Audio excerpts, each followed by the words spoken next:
Olá, abençoados! Graça e paz, sejam todos bem-vindos ao canal da Graça Pura. Eu me chamo André Pimentel. Bom, queridos, eu queria pedir a todos vocês aí, para aqueles que ainda não se inscreveram em nosso canal, se você tem se identificado com as nossas mensagens, se inscreva hoje mesmo, toque o sininho para que o YouTube te avise, deixem seus comentários, tá legal? E também, se amar, compartilhem nas redes sociais, tá bom, abençoados? Bom, meus amados irmãos, muito obrigado a todos vocês, essa grande audiência.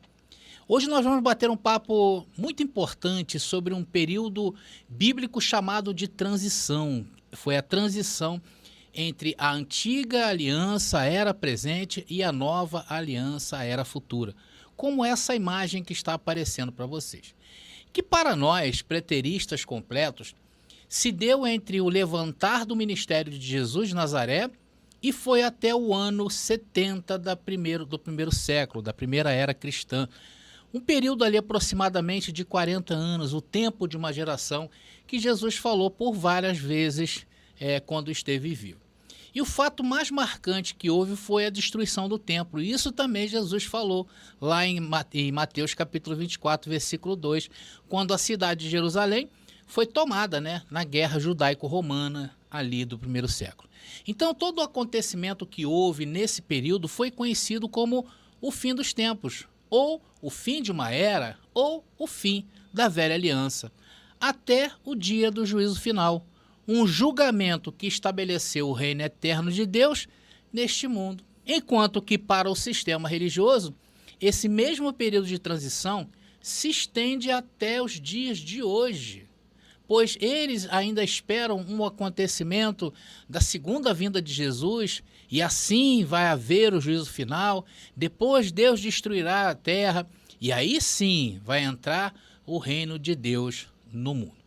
Por isso, meus irmãos, que tudo que ocorre no mundo até os dias de hoje, o sistema religioso diz que é o quê? Olha, é o final dos tempos, já viu? Ah, caiu uma folha amarela da árvore azul, é o final dos tempos. Ah, a guerra que aconteceu. Tudo eles dizem porque eles acreditam que estão ainda nesse contexto. E para aqueles que não conhecem as Escrituras, principalmente os livros do Antigo Testamento, cai no futurismo. Certamente vai ser levado pelo papo, dos irmãos aí do sistema religioso. Porém, também entre nós, preteristas completos, há também certas divergências de opiniões em relação a este período de transição. Por isso que nós devemos entender muito bem esse período. Há também divergência de opiniões quanto à prática da ceia, quanto a dizer se Cristo reina hoje ou não. Tem gente que fala que o reino de Deus acabou, que estamos em tempos eternos. Então nós vamos falar aí deste período de transição, tá bom? Que é o quê? Uma fusão entre o Antigo Testamento e o Novo Testamento. E isso ocorre porque existem passagens que mostram a nova aliança, reino, era como algo presente aos livros do Antigo Testamento.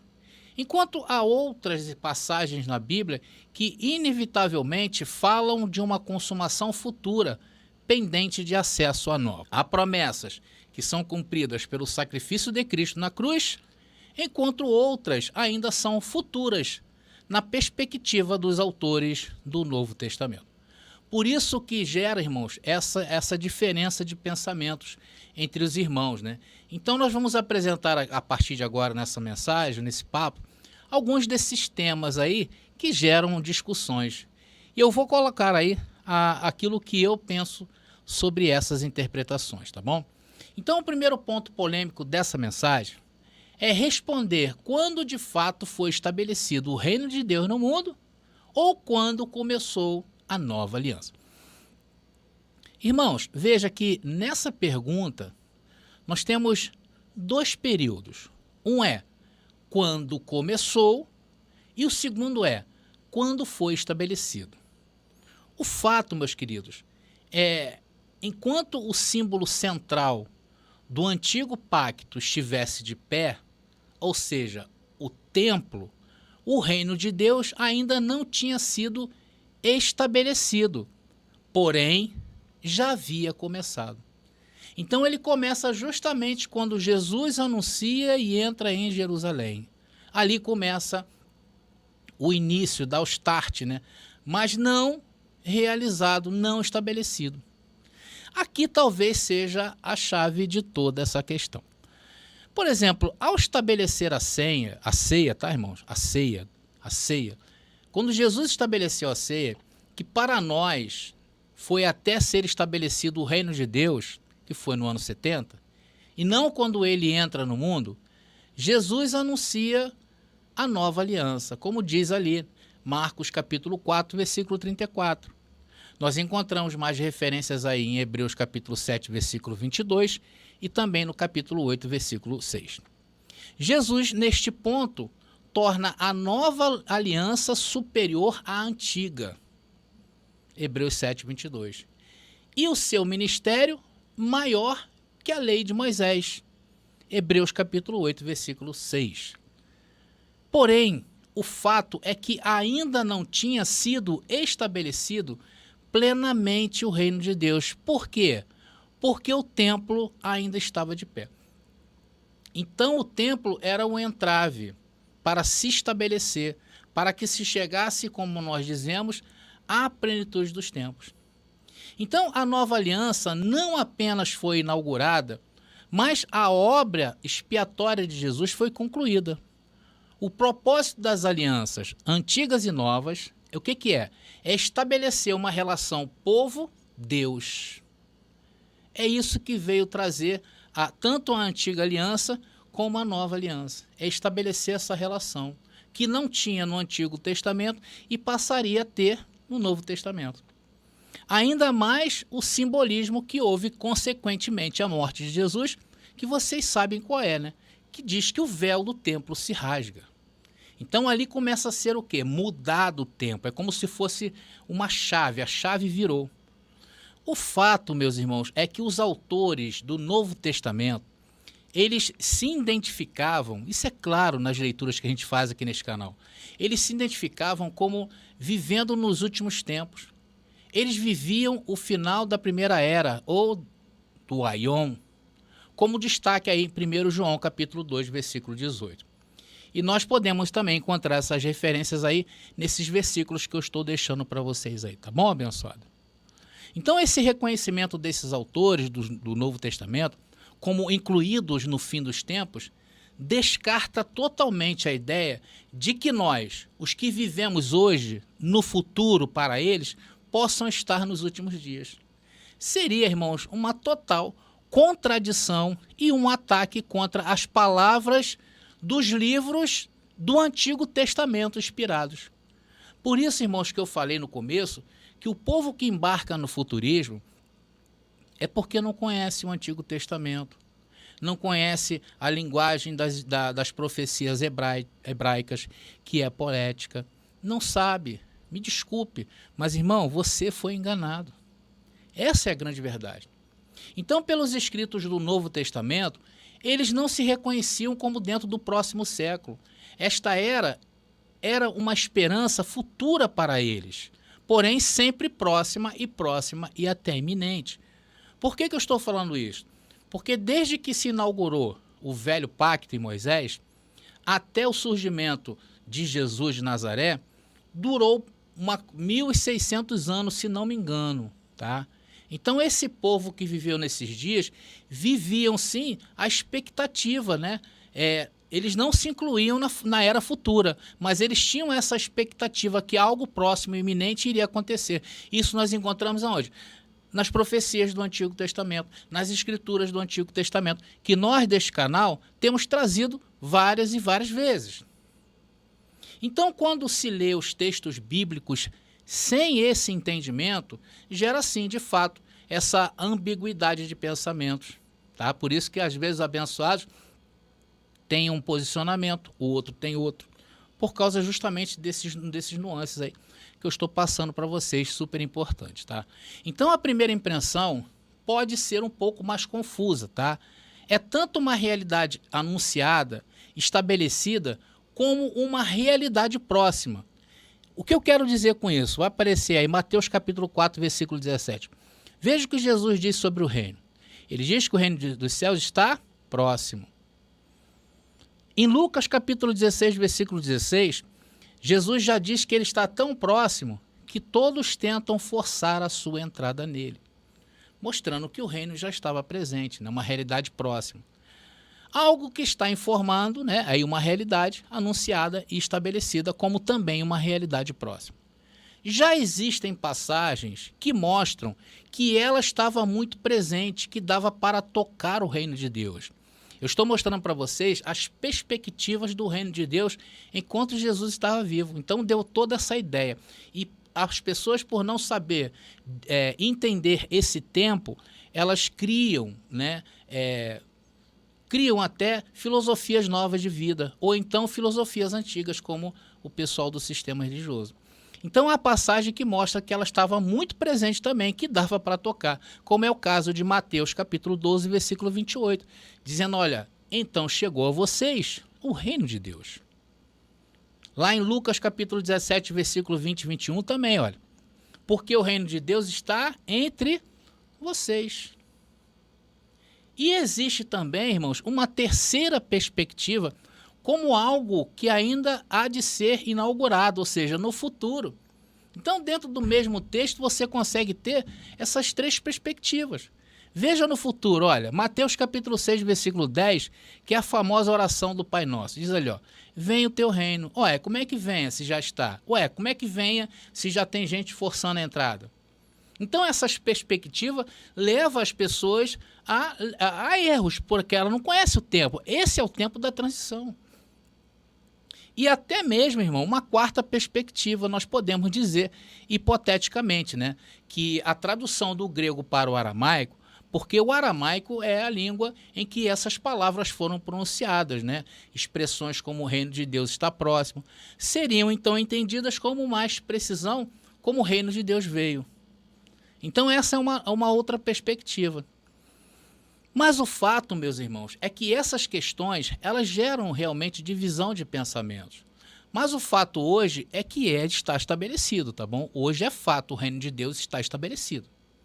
Muita gente, por causa disso, por exemplo, acha que o reino de Deus durou até o ano 70. E que hoje, o tempo que vivemos são tempos eternos. Tem pessoas aí, irmãos, que pregam isso. Essa foi a perspectiva do reino de Deus para nós nos dias de hoje e também para aquele povo que viveu no primeiro século. Tá bom, meus queridos? Agora eu te faço a seguinte pergunta. E qual a perspectiva do reino de Deus para os judeus? Qual é a perspectiva que eles tinham? Irmãos, os judeus esperavam que o reino de Deus no mundo fosse uma inegável realidade terrena e que fosse aceito por todos.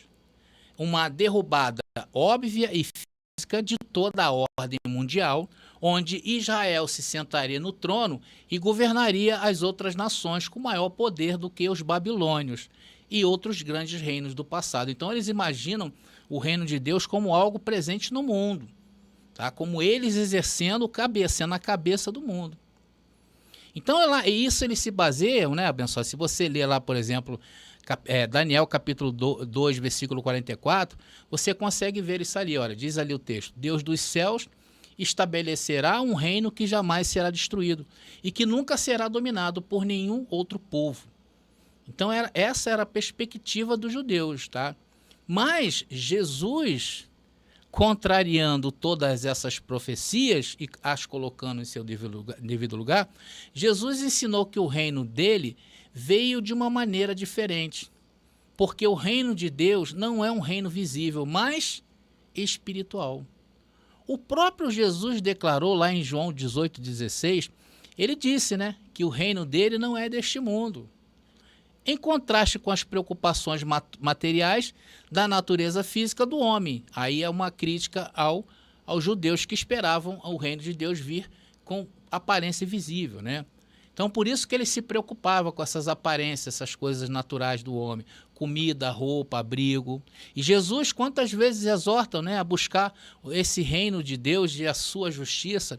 Até, irmãos, mesmo no acúmulo de bens materiais, Jesus exortou os judeus. No capítulo 23 de Mateus, Jesus começa a sua acusação.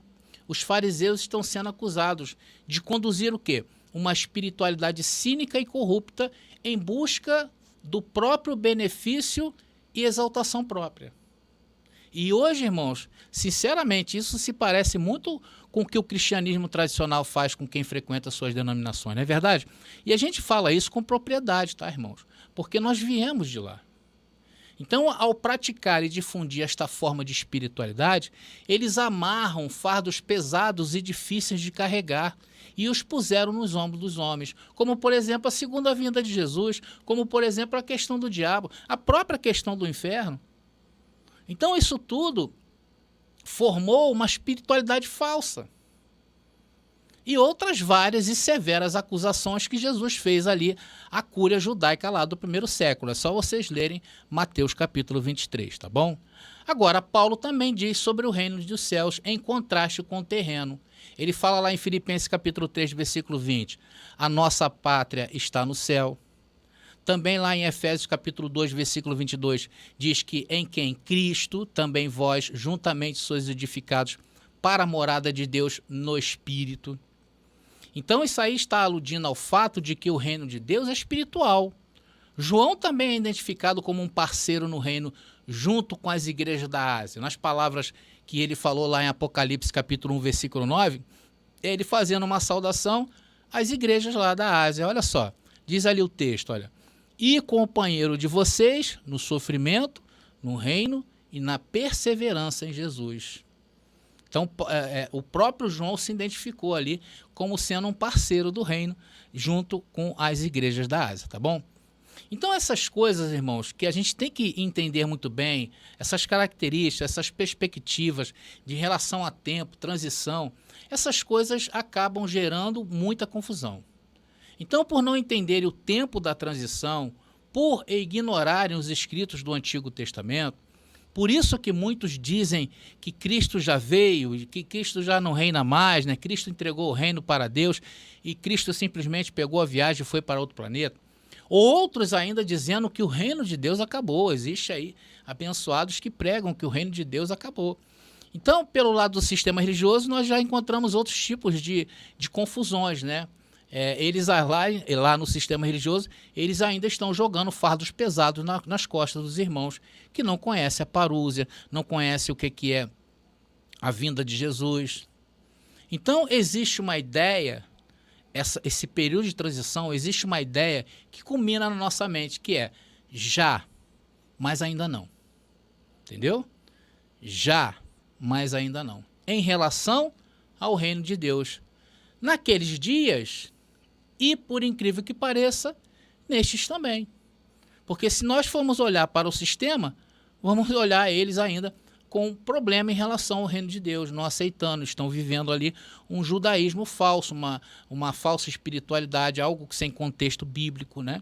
Como nós temos falado aqui neste canal. Ou então leva a interpretações exageradas por não entender esse tempo. Então, de fato, muitos ainda precisam ser...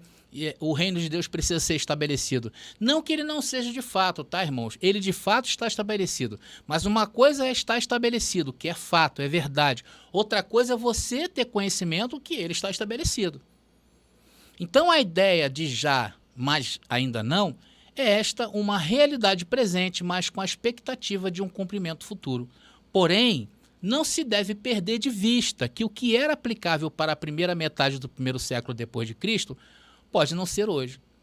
É isso que nós estamos aqui, quase que dia e noite, falando por esse microfone. Por isso, muitos até hoje, mesmo entendendo essa interpretação preterista completa, irmãos que abraçaram, né, essa causa, ainda ceiam. Sabia disso? Então, Jesus, já naqueles dias, ele alertava, olha, gente, um pouco de fermento estraga a massa. Porque o reino de Deus, irmãos, por não ser visível, se torna algo uma linha muito fina, uma linha muito tênue em relação à descarga que é o mundo humano. Então, se você não tiver como ativar a mente de Cristo, você sai tranquilamente aí dessa sintonia. Não que o reino de Deus não faça sentido para você, mas você perde a sintonia. Essa é a grande verdade. Então, o estabelecimento do pleno do reino de Deus acontece quando você atinge esse nível de maturidade, meu irmão. Porque a aplicação da lei mosaica pelos fariseus naquela época, ela se tornou corrupta. Havia somente práticas vazias usadas para se beneficiarem, ao invés de expressar a verdadeira essência divina. Acaba o quê? Nos conduzindo a um caminho sujeito à condenação. Isso eu falo para os dias de hoje. Para aqueles que estão no sistema religioso, eles estão com a mente condenada. E aqueles que já ultrapassaram o reino de Deus, aqueles que já estão em tempos eternos, né, que já acabou tudo, Jesus foi viajar, também existe aí um fardo de condenação. Tá bom? Então, amados, o fato é, meus irmãos, que quando Jesus morre, ele começa a apagar os ritos judaicos de expiação dos pecados, por exemplo. Já não era no templo, nem no monte, como Jesus falou àquela mulher. Agora seria onde? Dentro de nós. Por isso que o perdoar dos pecados por Jesus até o ano 70 se fez necessário aonde? Na mente, na consciência. A pessoa pedia perdão pelos pecados. Por quê? Porque a lei ainda estava de pé. O período de transição ele só foi efetuado, ou só foi realmente houve ali uma destruição de velhos céus e velha terra e a construção de novos céus, quando o templo veio abaixo e a terra de Jerusalém foi destruída. Então já não era no templo, né? Então todos esses ritos, né, os ritos da lei mosaica, eles foram sendo o quê? Apagados, porque já havia uma nova aliança no ar. Como diz Hebreus capítulo 8, versículo 13, onde diz que o novo pacto, ele tornou velho o primeiro pacto. E o que se considera velho, envelhece, está o quê? Prestes a desaparecer. E quando o autor de Hebreus escreve essa carta, o templo estava de pé, mas estava o quê? Prestes a desaparecer. Então, naquela época, o ritual do templo era considerado apenas como uma figura e sombra das coisas celestiais, como diz lá em Hebreus capítulo 8, versículo 5. Diz ali, olha, ele serve no santuário que é cópia e sombra daquele que está nos céus. Como também em Hebreus capítulo 10, versículo 1. A lei traz apenas uma sombra dos benefícios que hão de vir, e não a realidade dos mesmos. E ela se tornou defeituosa, que necessário seria uma substituição ou abrir caminho para o novo, conforme está mostrando para vocês aí Hebreus capítulo 8, versículo 7. Então Cristo, irmãos, não faz parte desse judaísmo corrupto e de seu ritual arrogante. Ele mesmo oficia perfeitamente que o homem perfeito se corrompeu, né? O homem perfeito corrompeu a lei, como diz lá em Hebreus capítulo 9, do versículo 11 ao 25, depois vocês leiam, tá bom? Agora, abençoados, eu vou tocar num assunto muito importante com vocês. Eu gostaria de o máximo de atenção, pois isto pode corrigir possíveis erros aí de postura nossa, tá legal? Olha, ninguém também está aqui dizendo, tá? Atenção, ninguém está aqui dizendo que a antiga aliança foi feita, né, em detrimento dos israelitas, tá? Não, muito pelo contrário. Paulo, lá em Romanos capítulo 11, através de uma metáfora estendida, descreve a aliança de Israel como uma oliveira, onde há israelitas étnicos, né, que são removidos da oliveira. Outros israelitas permanecem nela, tanto que os irmãos do primeiro século permaneceram. E os gentios são adicionados a essa oliveira para o quê? Para assim formar uma única árvore. Houve, irmãos, e há remanescentes fiéis, que são abençoados com todas as bênçãos, como nós brasileiros, americanos, ingleses, alemães, russos. Então não se trata mais de um povo, de uma nação, e sim do mundo, do povo deste mundo. Portanto, meus irmãos, a renovação de Israel e as promessas antigas têm cumprimento fiel em Israel, mas não no Israel da antiga aliança quebrada, mas no Israel que faz parte da nova aliança, o Israel espiritual. Então, desde o Antigo Testamento, a expectativa sobre o reino dos céus era que ele realmente chegasse em sua plenitude com o Senhor realmente reinando. E a aproximação do reino que Jesus proclama em Marcos capítulo 1, versículo 15, que diz: o tempo é chegado, dizia ele, o reino de Deus está próximo. Arrependam-se e creiam nas boas novas. Então essa era apenas isso, uma aproximação que deveria ser consumada em um tempo razoável e se consumou. E achar que essa consumação ainda se dará nos dias de hoje é no mínimo absurdo e incompatível com as Escrituras. E isso não é uma norma, e sim a esperada final da perfeição e que já se consumou para nós. Ou não, dependendo do que cada um aí entender as coisas que eu estou tentando passar. Ok, abençoados? Eu vou ficando por aqui. Muito obrigado pela sua companhia no Reino de Deus. Graça e paz e até a nossa próxima mensagem.